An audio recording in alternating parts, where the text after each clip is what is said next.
Before this video starts, make sure to give it a quick thumbs up, and if you are not a current subscriber, make sure to click that subscribe button and turn on post notifications so you'll never miss a video. Thanks. Hey, what's going on, guys? Cardtrix here, and in today's video, I'm going to be showing you another amazing card trick performance and tutorial. This trick is absolutely amazing, and I think you guys are really going to love it. So without further ado, let's dive right into the performance. Okay, so in most card tricks, the magician will usually have the spectator select any card in the pack. Now, although the spectator may feel they have a 100% free choice, most of the time, in fact, the magician will actually force the card on the spectator and always have complete control over what card they actually pick. Now, I'm going to demonstrate the idea of forcing cards with the 4 aces right here. So here's the deal. One of these 4 aces is from a completely different deck of cards, but obviously I'm not going to say which one. And all I'm going to do is have my spectator go ahead and freely name any ace that they want. No force, they can legitimately name any ace that they like.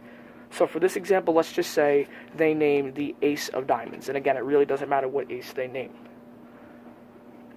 Now, that's kind of interesting, because you'll notice that only one of these aces is from a different deck. And of course, it'll be the one ace that you named the ace of diamonds. Now, I know exactly what you're thinking. The spectators aren't going to name the ace of diamonds every single time. So what would have happened if they were to name a different ace, like the ace of hearts? Well, I always need to be prepared for every possible outcome. So that's why, if they were to name the ace of hearts, I'll make sure that that is the only indifferent card in the pack. And again, you may be wondering to yourself, what would happen if they would have named another ace, like the ace of spades? Well, again, I always need to be prepared for every possible scenario. So you can see that, again, only one card will be different from the rest, and of course, that will be the one card, the ace of spades. And last but certainly not least, what would have happened if they would have named the ace of clubs? Again, nothing different happens. There will always be one card that is completely different from the rest, and I will make sure that in this case, it is the ace of clubs. So I think you guys can see at this point that no matter what ace they name, I always have complete control, and I can always make sure that is the odd card out from the rest. And I will actually be completely honest with you guys here. I always have complete control over what colors I want these cards to be. So if I want these cards to be blue, then I'll have them be blue. But if I want them to be red, then I can have them be red. Again, I have complete control, and I can always make the color or the cards whatever color I want it to be. So we need to really make a decision, though, at this point. Are these cards blue, or are these cards red? I really just don't know at this point. But you know what? I'm actually going to let you decide. Do you want these cards to be blue, or do you want these cards to be red? And the spectator can freely choose. And let's just say they want it to be red, for example, which is kind of for me, because I wanted them to say blue. I personally just like blue better. So I'm going to make an agreement here with the spectator, and I'll make a little bit of a compromise with them, just so we can both be happy. We'll give the cards a little bit of a shake here, and I'll actually split the cards up so that I can keep blue for myself, but they can keep the reds that they wanted. And at this point, the spectators can examine everything that is on the table. So anyways, guys, that is the trick. I hope you guys enjoyed it. So now let's get straight into the tutorial. Alright guys, hopefully you stuck around for the tutorial. So this trick is absolutely mind-blowing, and you are going to fool the hell out of people when you perform this. I promise you that. It's such a powerful effect. I recommend you stick around to learn this one. And the best part is, there's no gimmicks, no double stick tape, no extra cards, nothing. All you need to perform this trick is 4 aces and some sleight of hand, and then you are good to go. So anyways, let's dive right into this tutorial. Okay, so as I mentioned before, all you're going to need for this effect are 4 aces, but you are also going to need 2 different decks of cards. So you're going to want to remove 2 red aces from one deck of cards, and then you're going to want to remove 2 black aces from another deck of cards. So in this case, I'm using the red and the blue Monarchs, but you can use any cards that you have in your arsenal. And another very important thing here, and I think this is pretty self-explanatory when I say this, but make sure that the faces of the cards are all similar to one another. You don't want to use cards that look very different, otherwise the spectators will be able to tell that you are indeed using it from 2 different decks. But anyways, here is the setup.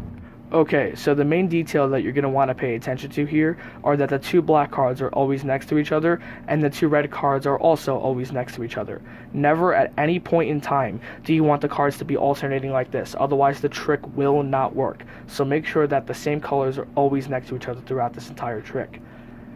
Now, to start off, you can leave your cards separated like this, and then just start moving into it. Or what you actually can do is in the very beginning, you can in fact alternate the cards. Because if you want, while you're going over your pattern, which by the way, I'm not going to explain the pattern in this tutorial, otherwise it'll take way too long. So just to memorize the pattern and get it down pat, just watch my performance a few more times, and then you'll easily be able to get it down within a few minutes. And you could also just make up your own as well. But if you want to start off alternating like this, what I did, at least in the performance, is I used my 4 fingers and grabbed this card here, and then my thumb grabbed this card right here. And the same thing is going on with the black aces. My thumb is grabbing this ace, and then my 4 fingers are grabbing the ace of spades. So it'll look a little something like this from the front, or from the back rather. And then basically what I did is, as I was talking, I just pulled the cards out from one another and just showed the 4 aces off just like this.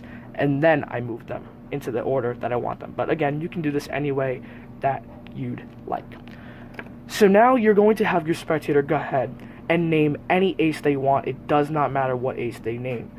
Now, whichever ace they name, you want to move it to the bottom of the pack, but again, you want to make sure that the colors don't get mixed and that they don't get interweaved. They always have to be separated. So, if in this case they named the ace of clubs, I wouldn't have to do anything. I can just leave the cards the way they are. If they named the ace of spades, all what I would do is just switch the ace of clubs with the ace of spades because the colors are still not disturbed, okay? If they were to name the ace of diamonds, all I would do is just cut the cards at that point because, again, the reds are still with each other, the blacks are still with each other, and that's what you want. And if they were to name the ace of hearts, all I would do is just reverse count the cards. So again, the idea here is make sure that whatever ace they name, you get it to the bottom of the pack, and that the reds and the blacks always stay with one another.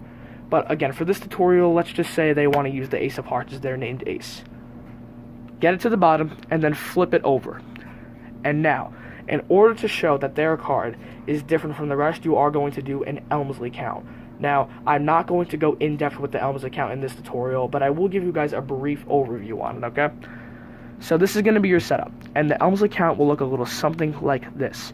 You're going to hold the cards on the side just like this with your thumb in the middle and your 4 fingers at the bottom. And if you want, you can adjust your grip wherever you want, whatever is more comfortable for you.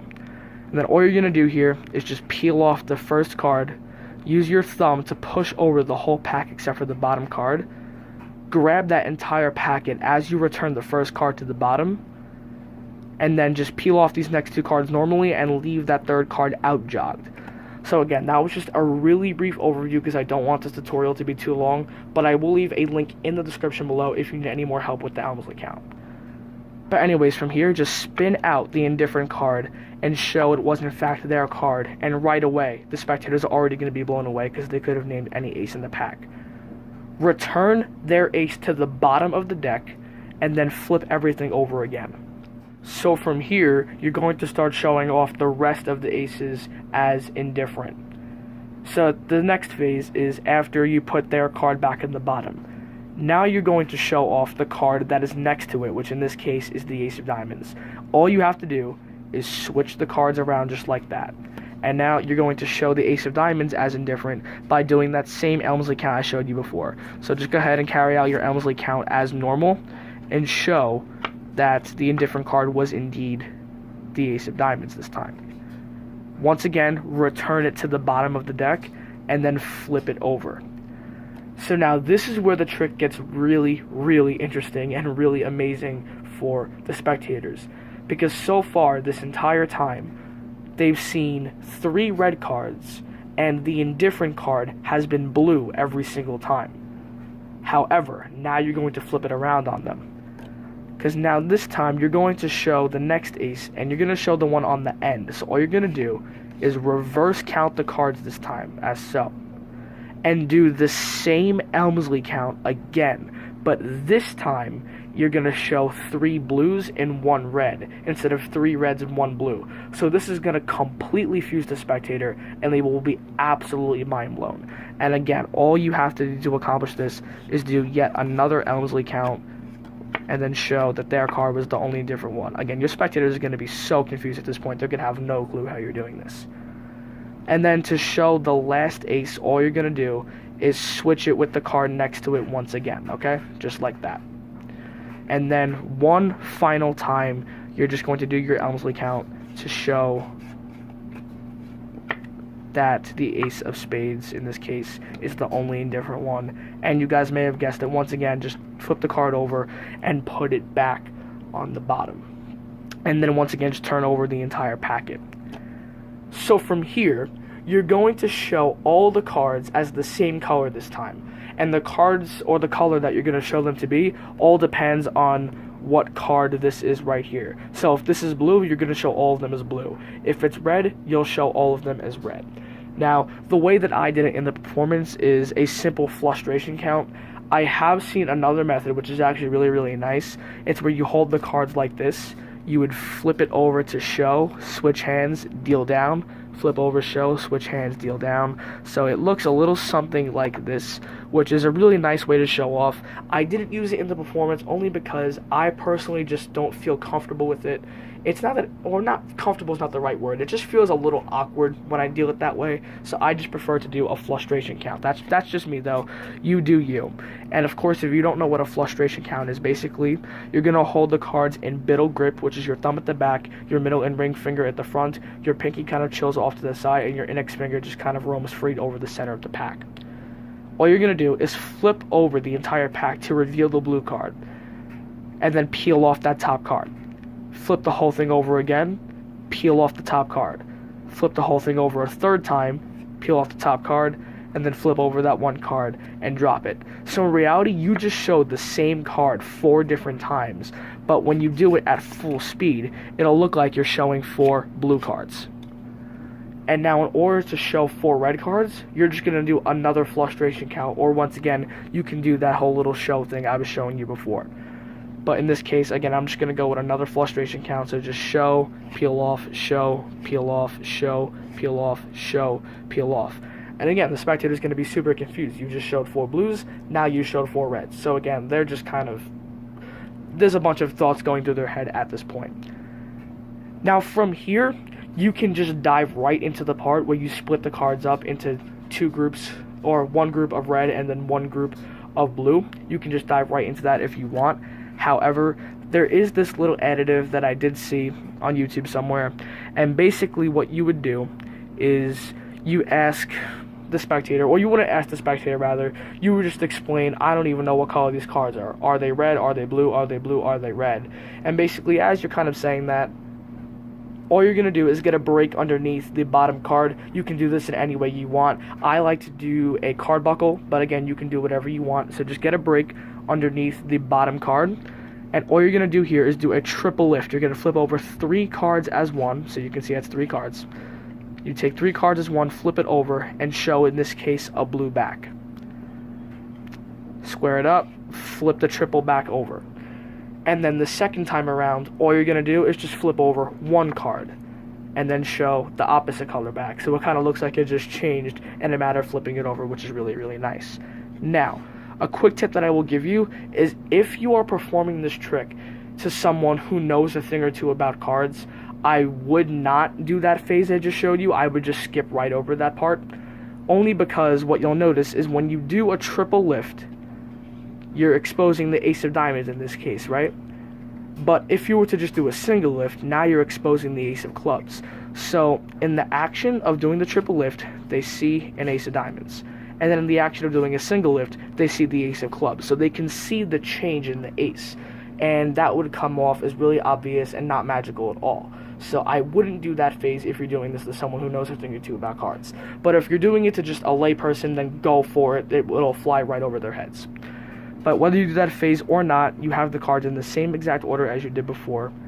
And all that's going to happen here is nothing's going to happen really. You're going to have the spectator go ahead and choose which color they want the cards to be, red or blue.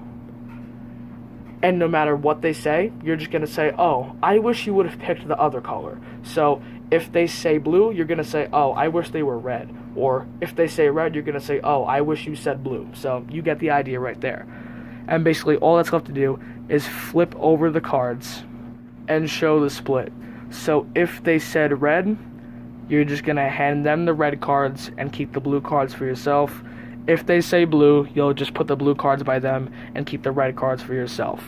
And that's pretty much it. And again, the best part about this is everything can be closely examined by the spectator. I've performed this trick many times, and I can't remember one time where the spectator's like, let me see the cards. I was like, go right ahead. They go ahead, dig in their fingers, trying to find what gimmicks you're using. But the best part is, again, they have absolutely nothing to find, and you end 100% clean.